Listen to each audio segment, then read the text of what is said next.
What is up, y'all, boy? We back for another video. In this video, I'm giving y'all a story time. This 4 story time in one day. I don't know when y'all gonna get them, but this 4 story time in one day. Whoever say I ain't working, I'm working. This back to the college edition story times, because that's what's in my brain right now. I'm gonna give y'all the time.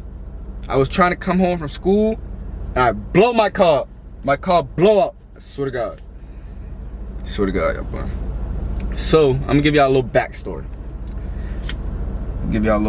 Hold up.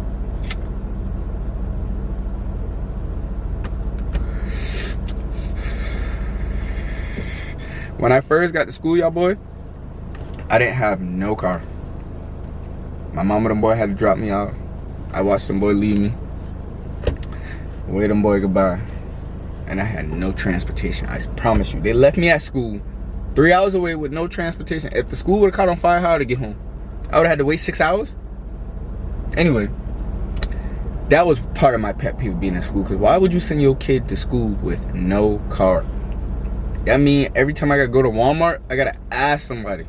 Every time I want to go off camp, I gotta ask somebody. I gotta bum off somebody. Not even bum off somebody. I just gotta find friends with cars. So hopefully I in somebody car if everybody car get full. You know. Just had to find. I had to get it how. I had to get it how I live. Basically, you gotta get it how you live. So,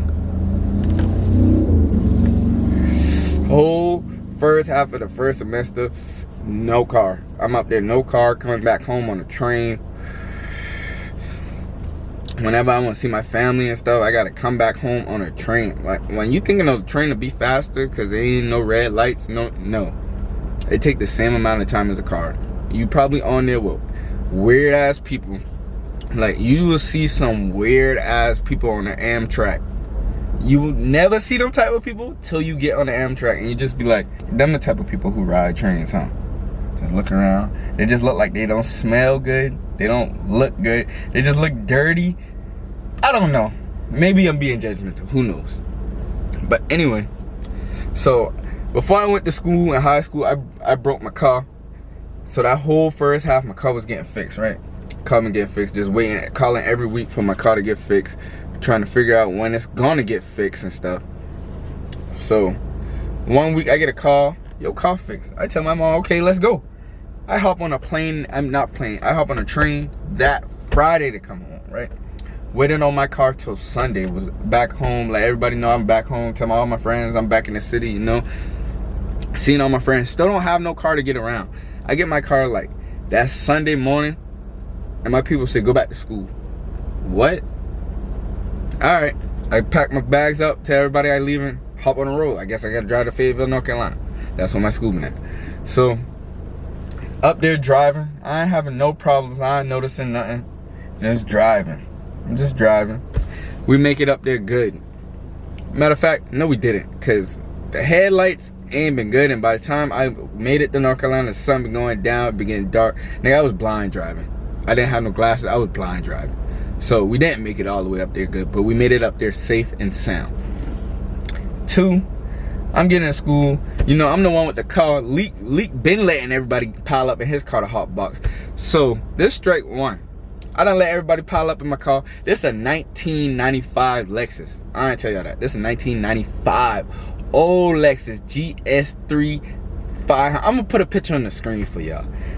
Just know this is what drove me from Charleston, South Carolina, all the way up to North Carolina. You know, and the car was so trenchy. When I played the radio, I had a little Bluetooth thing, right?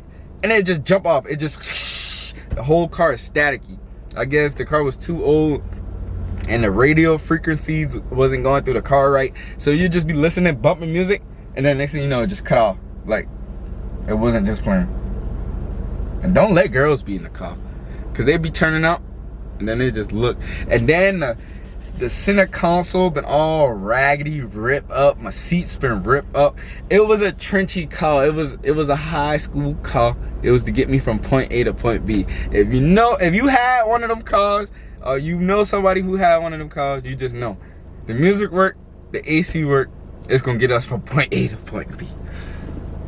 So we, like I said, Everybody done pile up in Leak car. Leak been letting everybody smoke in their car. So I done tell them, boy, hey, come on, we get in my car.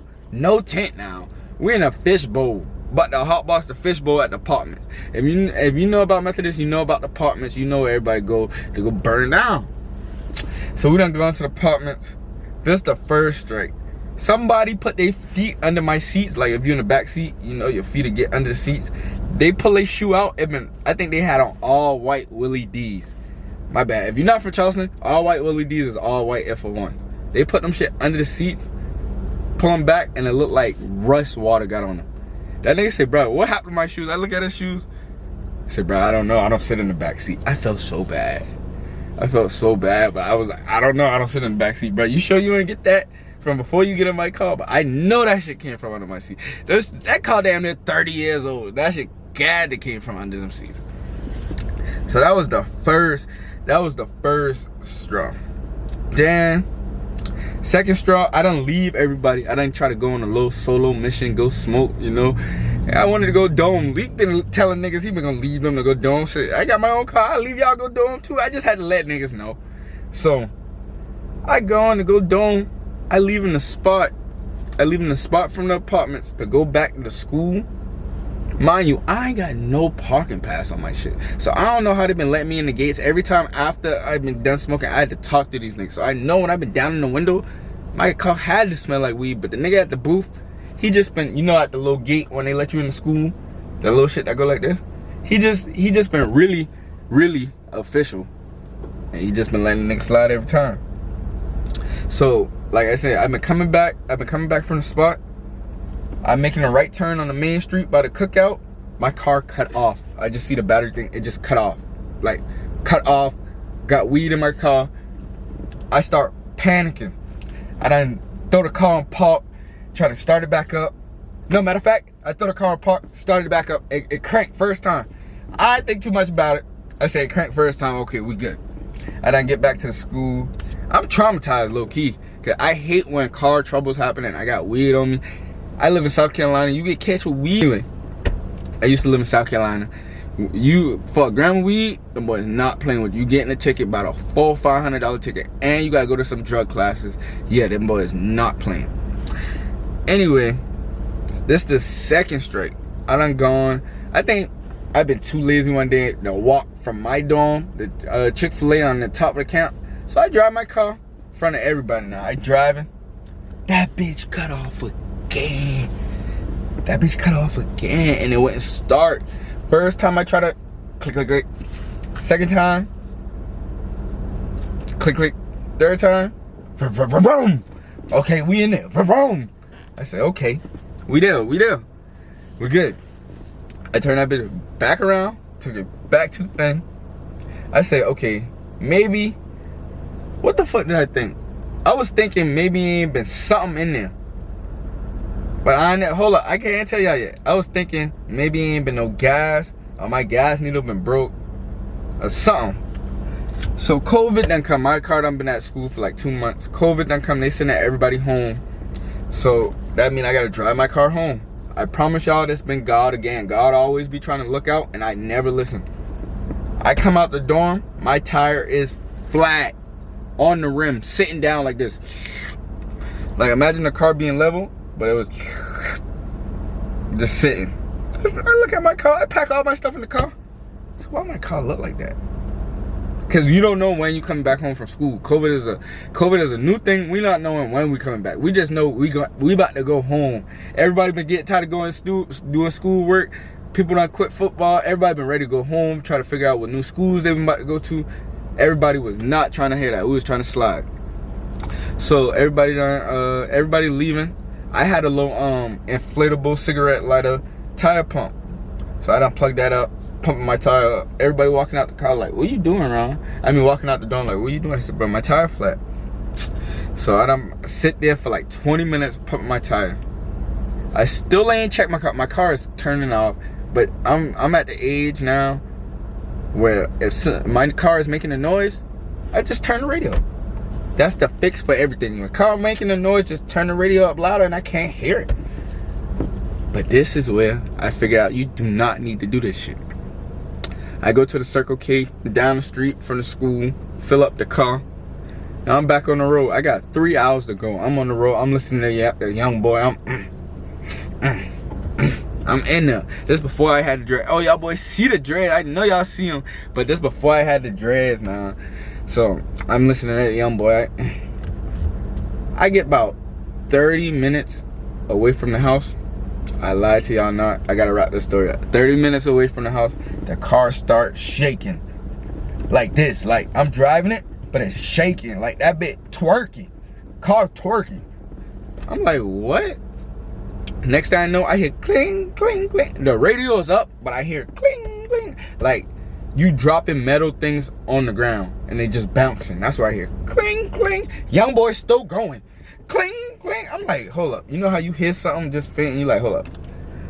I turn the radio down. Then I hear cling, cling, cling. I look in the rear view. I just see parts like dancing in the road, hitting the ground and just going. I'm going about 85. I look at that and I look back at my speedometer. I hit the gas. Now my needle not moving. I'm just rolling. So it's going about 85, 75, 60. I'm like, I'm hitting the gas. I've been going this way. It's supposed to go this way. It's dropping. I'm like, oh. I put my emergency on. I'm all the way in the left lane because you know me. I'm trying to get home. I'm all the way in the left. We're pushing. So now I gotta get all the way to the right to pull over, slowing down. Niggas is pushing down 95. No, I've been already on 26. Niggas pushing down 26. I'm like, oh, I about to die.